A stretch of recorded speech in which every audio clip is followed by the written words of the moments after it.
Bulletin में सबसे पहली बात राज्य में चल रही एसटी कर्मचारियों की हड़ताल की। अमरावती जिले में पिछले 3 दिनों से राज्य परिवहन निगम के कर्मचारी हड़ताल पर बैठे हैं, जिससे जिले और सभी तहसील में बस सेवाओं पर बड़ा असर पड़ा है। इस दौरान यात्रियों को भी काफी परेशानी का सामना करना पड़ रहा है। दिवाली के बाद यात्रियों की संख्या में इजाफा होता है, लेकिन हड़ताल के कारण एसटी की आमदनी भी प्रभावित हुई है। दिवाली के त्योहार में भाई दूज के कारण लोग अपने परिजनों से मिलने के लिए बेहद उत्सुक है, लेकिन एसटी के पहिए ठप पड़े होने से आम नागरिकों को बस स्टैंड पर घंटों इंतजार करना पड़ रहा है। तो वहीं निजी बस चालकों ने अवसर का फायदा उठाते हुए मनमाने ढंग से किराया वसूल रहे हैं। अमरावती जिले में लगभग बसों के लगभग 250 शेड्यूल रद्द किए गए हैं। इस हड़ताल की वजह से लगभग 65,000 नियमित यात्री प्रभावित हुए हैं। इस दौरान भाजपा के प्रदेश प्रवक्ता शिवराय कुलकर्णी और मजदूर नेता चंद्रकांत खानजोड़े एक मौके पर पहुंचकर एसटी कार्यकर्ताओं की मांगों पर चर्चा की। इस परिस्थिति का जायजा लिया हमारे संवाददाता अरुण जोशी ने। अचलपूरहून आलो होतो आणि मला दिवसाला जायचं आहे आणि मी प्रायव्हेट गाडीने आलो आणि आता इकडे मला गाडी न मिळाल्यामुळे मला अजून प्रायव्हेट गाडी पकडायला लागते आणि प्रायव्हेट गाडी पैसा भरपूर घेत आहे। एसटी महामंडळाचे राज्य सरकारमध्ये विलीनीकरण करण्यात यावे यासाठी अमरावती जिल्ह्यासह संपूर्ण राज्यात एसटी कर्मचाऱ्यांनी संप पुकारलेला आहे। आज संपाचा 3रा दिवस आहे आणि या संपामुळे सामान्य नागरिकांचे मात्र मोठ्या प्रमाणात हाल होत आहे। अमरावती मध्यवर्ती बसस्थानकावर सध्या आपण आहोत आणि तुम्ही पाहू शकता की अमरावती मध्यवर्ती बसस्थानकावर कशा प्रकारचा शुकशुकाट आहे। गेल्या 3 दिवसापासून एसटी कर्मचाऱ्यांनी हा संप पुकारलेला आहे आणि जोपर्यंत आमच्या मागण्या पूर्ण होणार नाहीत तोपर्यंत संप मागे घेण्यात येणार नाही अशी भूमिका एसटी कर्मचाऱ्यांनी घेतलेली आहे। त्यामुळे या ठिकाणी सध्या एसटीची वाहतूक बंद करण्यात आलेली आहे। एसटीची वाहतूक बंद करण्यात आल्यामुळे अमरावती आगाराच्या बाहेरच अवैध प्रवासी वाहतूक मोठ्या प्रमाणात सुरू झालेली आहे। सकाळपासूनच टेम्पो ट्रॅव्हल असो, मारुती असो किंवा खाजगी बसेस असो त्या या ठिकाणी वाहतूक त्यांनी सुरू केलेली आहे। मात्र जे भाडे आहे त्या भाड्याच्या तिप्पट भाव सध्या ते ग्राहकांकडून घेत आहे। त्यामुळे प्रवाशांना नाहक त्रास या संपामुळे सहन करावा लागत आहे। अमरावती जिल्ह्याचा जर विचार केला तर अमरावती जिल्ह्यात एकूण 8 आगार आहेत आणि 8 आगारापैकी 8ही आगारातले कर्मचारी हे संपावर गेलेले आहेत। 35 लाख रुपयाचा फटका सध्या अमरावती आगाराला बसत आहे। अमरावती आगारामध्ये एकूण 2410 कर्मचारी आहेत आणि हे सर्व कर्मचारी सध्या संपावर आहे। त्यामुळे एसटीची वाहतूक पूर्णतः बंद आहे। गेल्या 3 दिवसापासून हा संप सुरू आहे। या संपाला अमरावती जिल्ह्यामध्ये भारतीय जनता पार्टी आणि आमदार रवी राणा यांचा युवा स्वाभिमान पक्षाने पाठिंबा दिलेला आहे। त्यामुळे आता या संपावर लवकरात लवकर तोडगा निघावा आणि बस सेवा सुरू व्हावी अशीच मागणी सामान्य नागरिकांकडून होत आहे। व्हिडिओ जर्नलिस्ट अमोल देशमुखसह अरुण जोशी, यूसीएन न्यूज़ अमरावती। वहीं एक ओर जहां लालपरी बस के पहिए थमे हुए हैं, वहीं दूसरी ओर निजी ट्रैवल इस आपदा में भी अवसर तराशने से बाज नहीं आ रहे हैं। जिले के कई निजी ट्रैवल एजेंसी मुसाफिरों के मनमाने किराए वसूल रही हैं। ऐसे हालात में खासकर गरीब यात्रियों की आर्थिक मुश्किलें बढ़ गई हैं। आज भी अमरावती जिले के कई ग्रामीण क्षेत्रों में बैंक, मेडिकल और चिकित्सा जैसी बुनियादी सुविधाएं उपलब्ध नहीं है। इसीलिए ग्रामीण क्षेत्रों के लोगों को तहसील आना पड़ता है। राज्य परिवहन निगम की बस सेवा यात्रा के दौरान बुजुर्गों और बच्चों को विशेष छूट प्रदान करती है, इसीलिए उन्हें शहरों में जाने के लिए बहुत कम किराया देना पड़ता है। लेकिन अब जब बस सेवा बंद है तो उनके पास निजी वाहनों से यात्रा करने के अलावा कोई चारा नहीं है। फिलहाल बसें बंद है, जो निजी वाहनों के लिए वरदान है। मनमाने ढंग की वजह से यात्रियों को ज्यादा पैसे खर्च करने पड़ रहे हैं। अमरावती की सांसद नवनीत राणा ने एसटी कर्मचारियों के आंदोलन को समर्थन देने का ऐलान किया है। राणा ने मंगलवार को धरना स्थल का दौरा किया और एसटी कर्मचारियों के आंदोलन को समर्थन देने का ऐलान किया है। कर्मचारियों की समस्याओं के बारे में जाना। इस दौरान राणा ने राज्य सरकार को आड़े हाथों लिया। राणा ने मंगलवार को अमरावती के बडनेरा और एसटी संभागीय नियंत्रण कार्यालय के सामने एसटी कार्यकर्ता आंदोलन स्थल का दौरा किया। राणा ने कहा कि एसटी आम आदमी की जीवन रेखा है। आम नागरिकों के लिए यात्रा करने के लिए एसटी सही साधन है और एन दिवाली के दौरान राज्य सरकार की उदासीन नीति और कर्मचारियों के प्रति असंवेदनशील रवैये के कारण दिन रात काम कर रहे एसटी श्रमिकों की दिवाली अंधेरे में हो गई है और प्रवासी लोगों को भी बहुत नुकसान हो रहा है। उन्होंने कहा कि लगभग 35 एसटी कर्मचारियों ने अवसाद के कारण आत्महत्या कर ली है और कई कर्मचारियों का मनोबल टूट गया है। सांसद नवनीत राणा ने महाराष्ट्र के निष्क्रिय और उदासीन मुख्यमंत्री उद्धव ठाकरे पर इन कर्मचारियों पर बिल्कुल भी विश्वास नहीं करने का आरोप लगाया। इस दौरान राणा ने परिवहन मंत्री पर भी निशाना साधा। उन्होंने आरोप लगाया कि परिवहन मंत्री अनिल परब की मनमानी से कई कर्मचारियों की जान चली गई है, इसीलिए इन आत्महत्याओं के लिए अनिल परब दोषी हैं और उनके खिलाफ गैर इरादतन हत्या का मामला दर्ज करने की मांग राणा ने की है। उन्होंने ये भी चेतावनी दी है कि अगर सरकार ने इन कर्मचारियों को जल्द से जल्द न्याय नहीं दिया तो हम सड़कों पर उतरेंगे और मुंबई तक आंदोलन करेंगे। कामगार लोक आहे आपले अमरावती जिल्ह्यामध्ये महाराष्ट्रामध्ये आणि कितीक दिवसापासून ते संपावर आहे। दिवाळी सुद्धा त्यांनी रोडवर साजरी केलेली आहे। दिवाळी त्यांनी घरी आपले फॅमिली सोबत आपल्या लोकांसोबत त्यांनी साजरी ना करताना रोडवर बसून असे पेंडॉल टाकून ते इथे आंदोलन करत आहे की आपला जे एसटी महामंडळ आहे त्याचा समावेश या राज्य सरकारमध्ये झाला पाहिजे। आणि जे पोपट सारखे टमटम देशाच्या विषयावर बोलतात, जे सरकारमध्ये आहे, जे सरकारला केंद्रामध्ये रिप्रेझेंट करतात आणि आमचे सीएम साहेब जे मातोश्री सोडून बाहेर निघत नाही, त्यांना माहित नाही कसे प्रवासी प्रवास करतात आणि आज किती अडचण प्रवासियांना आहे आणि किती प्रॉब्लेम समस्या या कामगारांना आहे। त्यांच्या विषयावर आपण बोलले पाहिजे। आणि आपण इलेक्शन अगोदर म्हटलंय की माझा एसटीचे ड्रायव्हर, कंडक्टर, वर्कर जेवढे कामगार लोक आहेत त्यांच्या खिशात काजू बदाम होईल अशा आम्ही दिवस त्यांना आणून देऊ। आज दिवस तर त्यांना रोडावर बसवण्याचे आले तुमच्या सरकारमुळे।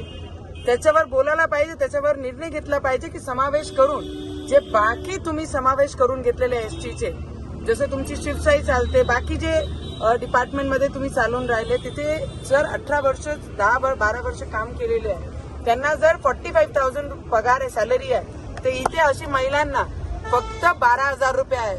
तर मला वाटते 18,000 रुपये आहे, 18,000 रुपये आहे 11 वर्षापासून आणि त्यांना 45 आहे। कुठे ना कुठे कंपॅरिझन तर आपलं झालं पाहिजे। अमरावती में अंजनगांव सुरजी मार्ग पर एक तेज रफ्तार ट्रक ने मार्ग से गुजर रही भेड़ों को कुचल दिया। हादसे में 102 भेड़ों की मौके पर ही मौत हो गई, जबकि 40 से अधिक भेड़ों के घायल होने की खबर है। अमरावती जिले के अंजनगांव सुरजी मार्ग पर परतवाड़ा से 6 किलोमीटर की दूर पर भेड़ों का झुंड अंजनगांव की ओर बढ़ रहा था। इस झुंड में करीब 150 भेड़ थी, लेकिन अचानक एक माल से लदा हुआ ट्रक झुंड में घुस गया और बेरहमी से ट्रक चालक ने भेड़ को कुचल दिया। घटना मंगलवार सुबह के करीब की है। इस हादसे में 102 भेड़ों की मौत हो गई है। हादसे में 40 से अधिक भेड़ गंभीर रूप से घायल हो गई हैं। इससे भेड़ पालकों को लाखों रुपए का नुकसान हुआ है। हादसा इतना भीषण था कि सड़क पर खून बिखरा हुआ था। पुलिस मौके पर पहुंच गई है, घटना की जांच कर रही है। ट्रक चालक फरार है और उसकी तलाश की जा रही है। ये घटना सवेरे 7 बजे हुई है। बिल्कुल रोड पर हमारी सही साइड में भेड़ चल रही थी, उससे में एक ट्रक बेकाबू होकर हमारी भेड़ में घुस गया। उसके अंदर कम से कम 250 भेड़ थी, उसमें से 102 ऑन द स्पॉट खत्म हो गई है और कुछ घायल है, उनका उपचार कर रहे हैं इधर हॉस्पिटल में। आप कहाँ के रहने वाले हो? आपका नाम पूरा? हम राजस्थान में रहने वाले हैं, हर साल इस एरिया में आते रहते हैं। Youth Lions group Maharashtra state association ने भातकुली में विधायक रवि राणा के खिलाफ जन आंदोलन किया था। विधायक रवि राणा और भातकुली जिला परिषद के सदस्यों ने कुछ दिन पहले पुलिस आयुक्तालय के सामने एक विरोध रैली के दौरान सामाजिक कार्यकर्ता योगेश गुर्दे के बारे में अपमानजनक बयान दिया था, जिसके विरोध में ये मोर्चा निकाला गया। पहलवान योगेश गुड्डे अपनी विभिन्न गतिविधियों और सामाजिक गतिविधियों के लिए हमेशा चर्चा में रहते हैं। गुड्डे ने कोरोना महामारी में 1 लाख जरूरतमंद लोगों को मुफ्त भोजन दान किया।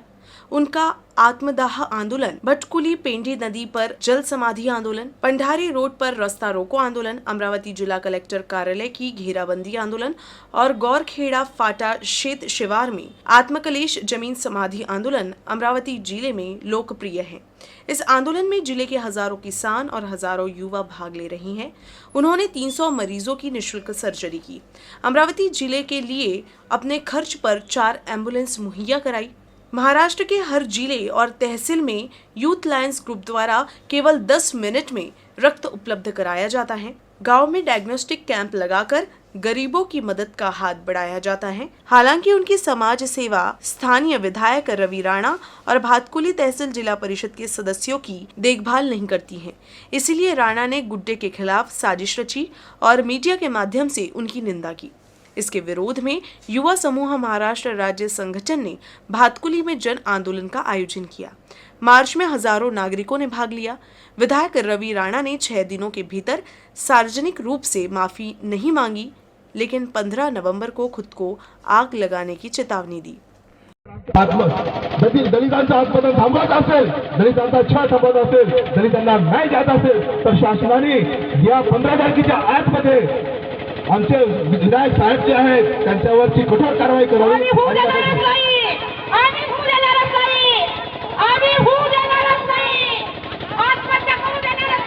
योगेश भाऊ तुम आगे बढ़ो, योगेश भाऊ तुम आगे बढ़ो। भातकुली ग्रामवासियांचा विजय असो, भातकुली ग्रामवासियांचा भातकुलीचं नाव फक्त अमरावती जिल्ह्यामध्ये नाही तर भारताच्या प्रत्येक कोपऱ्यात घेतलं पाहिजे, कारण भातकुलीतून येणाऱ्या 5 वर्षामध्ये आम्हाला कोणी खासदार, आमदार, नगरसेवक, सरपंच काळाचा नाही आहे। जर तुम्हाला जर भातकुलीविषयी प्रेम असेल तर भातकुलीमध्ये 50 डॉक्टर तयार करा, भातकुलीमध्ये 100 इंजिनियर तयार करा आणि भारताच्या प्रत्येक नागरिकांना दाखवा की भातकुली मागा नाही, भातकुलीला आमदार, खासदार, सरपंचाची गरज नाही तर भातकुलीला 50 डॉक्टरांची गरज आहे, भातकुलीला 100। 19 साल का आम युवा अमूमन इस उम्र में पार्टी या हैंग आउट में ही मशगूल रहता है, लेकिन नागपुर शहर का एक युवा इस उम्र में पैदल ही दुनिया को बचाने निकला है। नाम है रोहन अग्रवाल। रोहन ने ग्लोबल वार्मिंग की शिकार इस कायनात को बचाने के लिए अब तक हजारों किलोमीटर की पैदल यात्रा की है। अपने इस सफर में रोहन पर्यावरण का संरक्षण और पेड़ों को बचाने का पैगाम लेकर जन जागृति कर रहे हैं। खास बात यह है कि उनका ये सफर दुनिया के सबसे ठंडे इलाके में से एक साइबेरिया में जाकर खत्म होगा। देखिए हौसले के साथ दुनिया को बचाने का मकसद थामे रोहन अग्रवाल की कहानी हमारी इस खास रिपोर्ट में। दुनिया नापने और कायनात को बचाने की जिद पर अड़े रहने की ताज़ा मिसाल है रोहन अग्रवाल। नागपुर शहर के रहने वाले रोहन की उम्र महज 19 साल है। आजकल इस उम्र में युवा पार्टी और हैंगआउट में बिजी रहता है, लेकिन इसी उम्र में रोहन ने दुनिया को बचाने का बीड़ा उठाया है। पर्यावरण का संरक्षण, पेड़ों को बचाने, प्लास्टिक का उपयोग नहीं करने जैसे तमाम संदेशों का पैगाम झोली में समेटकर रोहन देश भर की पैदल यात्रा कर रहे हैं। जेब में सिर्फ 2500 रुपये और पीठ में बैग रखकर 19 साल के रोहन के सफ़र की शुरुआत बनारस से हुई। वे अब तक 15 राज्यों के 100 से ज़्यादा शहरों का सफ़र तय कर चुके हैं और लगभग 440 से ज़्यादा दिनों से वे यात्रा कर रहे हैं। तो मैं 440 डेज से अपनी यात्रा कर रहा हूँ, साथ ही 12 स्टेट और 3 टेरिटरीज घूम चुका हूँ मैं।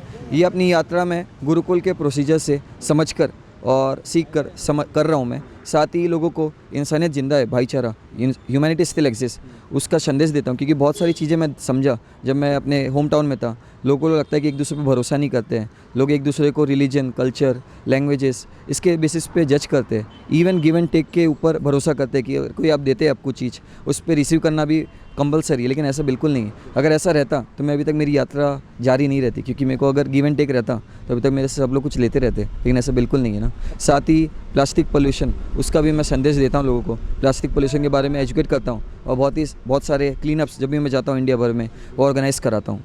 दरअसल रोहन गुरुकुल शिक्षण पद्धति से काफ़ी प्रभावित है। यहीं से उनमें भारत भ्रमण की इच्छा जागी। साथ ही दुनिया भर में बढ़ते क्लाइमेट चेंज की घटनाओं ने उन्हें दुनिया को बचाने के लिए सोचने पर मजबूर कर दिया। रोहन के लिए ये सफ़र इतना भी आसान नहीं था। रास्ते में उनके सामने कई चुनौतियां आई, जिसे रोहन ने बखूबी पार किया। चुनौती तो बहुत सारी है, एक चुनौती नहीं है, लेकिन चुनौती अपने दिमाग में है। जैसे अगर अपन चुनौती को चुनौती के समान लेंगे तो परेशानी हरदम रहेंगी, क्योंकि चुनौती तो सबके साथ ही है। मतलब वो अगर अंबानी हो कि सबसे गरीब इंसान हो, सबके साथ चुनौती है। चुनौती अपने माइंड में। अगर अपन चुनौती को एक फ्रूटफुल लर्निंग और एनरिचिंग लर्निंग के समान देखें तो हम कुछ ना कुछ सीखते रहेंगे। तो मैं वैसे ही देखता हूँ, क्योंकि जब मैं स्टार्ट किया था जर्नी तब मैंने सोचा था कि चुनौती तो आएंगी, लेकिन उसका जो वे है, जो रास्ता है, वो मेरे ऊपर है ना, कैसे फाइंड करूँ। तो वही है बस। रोहन बीकॉम तक पढ़े हैं और फिलहाल नागपुर में है। कुछ दिनों के आराम के बाद वे दिल्ली जाएंगे। वहाँ से दुनिया के सबसे ठंडे इलाकों में से एक साइबेरिया की पैदल यात्रा करने निकलेंगे। बहरहाल रोहन का सफ़र काफ़ी लंबा और चुनौतियों से भरा है, लेकिन उनकी दुनिया बचाने के मकसद के सामने काफ़ी बौना है। जितेंद्र खापरे के साथ फैजल खान, यूसीएन न्यूज़, नागपुर। अमरावती जिला सेंट्रल बैंक की इंटरनेट सेवा 7 घंटे से अधिक समय तक ठप रही, जिससे जिले में हजारों ग्राहकों के लेन देन में बाधित होने की खबर है। दीपावली की छुट्टियां खत्म होने के बाद सोमवार को जिले के केंद्रीय सहकारी बैंक आम जनता के लिए खुल गए। हालांकि अमरावती जिला सेंट्रल बैंक की सभी शाखाओं में सोमवार सुबह 9 बजे से सर्वर डाउन होने से इंटरनेट सेवा पूरी तरह से ठप हो गई। नतीजतन हजारों नागरिकों को पूरे दिन बैंक में बैठना पड़ा, जिनमें बुजुर्गों की संख्या अधिक होने के कारण उन्हें बेवजह परेशानी उठानी पड़ी। कोरोना संक्रमण में कमी आने से मेलघाट के भुंगड़ू बाजार में काफी रौनक बढ़ गई है। दिवाली के बाद भी यहाँ बड़ी तादाद में लोग खरीदारी के लिए पहुंच रहे हैं। दीपावली के बाद मेलघाट इलाके में भुंगड़ू बाजार भरता है, जिसमें लोक नृत्यों की प्रस्तुति से बाजार जगमगा उठता है। नागरिक भी बड़ी संख्या में भुंगड़ू बाजार का आनंद लेते हैं। इस साल 2 साल बाद दिवाली खत्म होने के बाद धारनी तहसील सहित मेलघाट के सीमावर्ती इलाके में मध्य प्रदेश के बाजारों में भुंगड़ू बाजार लगाया गया। 2 साल बाद बाजार में नागरिकों की भारी भीड़ देखी गई। धारनी तहसील में भुंगड़ू बाजार पिछले शनिवार से खचाखच भरा हुआ है, जिसमें छोटे बच्चे, महिलाएं और पुरुष शामिल है। मेलघाट में पूरे हफ्ते भुंगड़ू बाजार का नजारा देखने को मिला। भुंगड़ू बाजार शनिवार से शुरू हो गया है। यहाँ का बाजार पारंपरिक बाजार की श्रेणी में आता है और इस भुंगड़ू बाजार में बड़ी संख्या में आसपास के ग्रामीण शामिल होते हैं।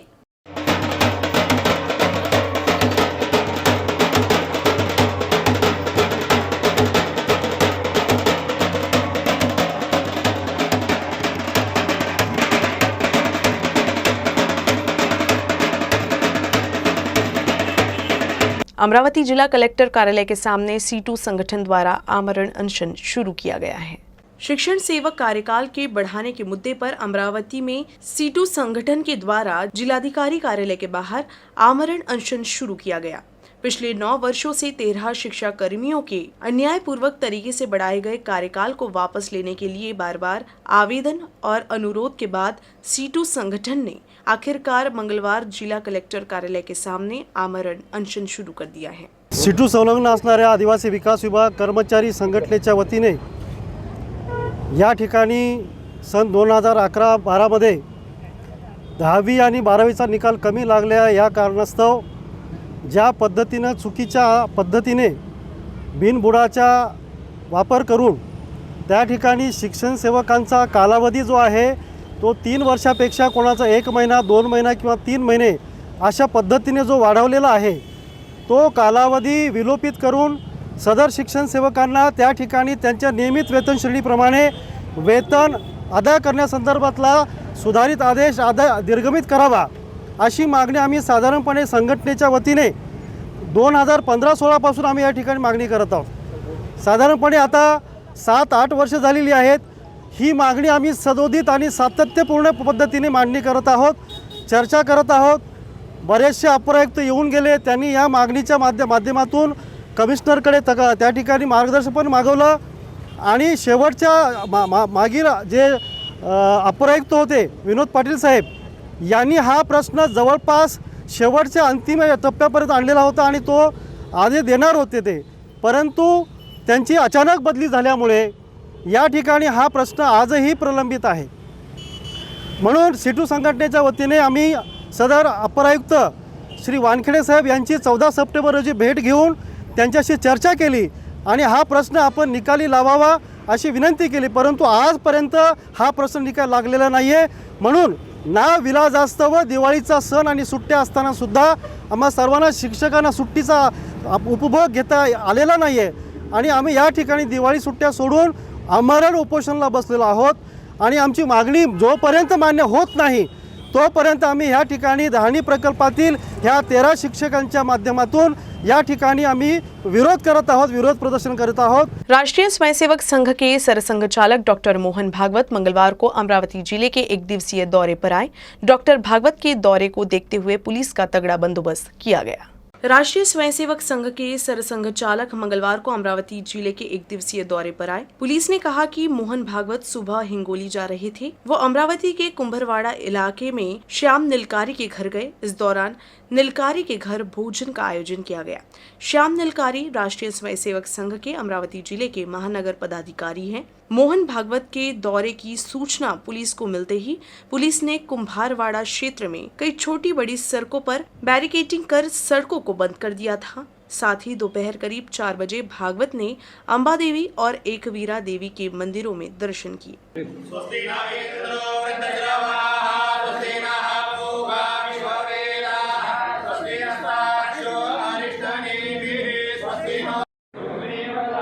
न्यूज रूम से बस इतना ही। खबरों का सिलसिला यूं ही चलता रहेगा। आप देखते रहिएगा UCN न्यूज अमरावती।